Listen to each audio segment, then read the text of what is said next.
So if I glued this on like that, and then I try to use a slide hammer, because it's an open panel, when I pull up, it's gonna wanna pull a lot of the exterior.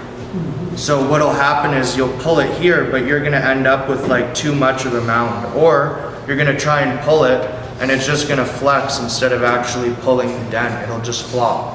On any panel you're glue pulling, that is an open area, but you can't get in behind. So if the tab is on there, when you use a mini lifter, it stabilizes the panel.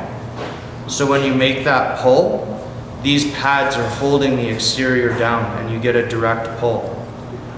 So you're gonna notice that, like some spots you try and use the slide hammer, it's gonna wanna pull the whole panel out, not the dent. So you can wreck things pretty quickly if you're not paying attention or looking for that.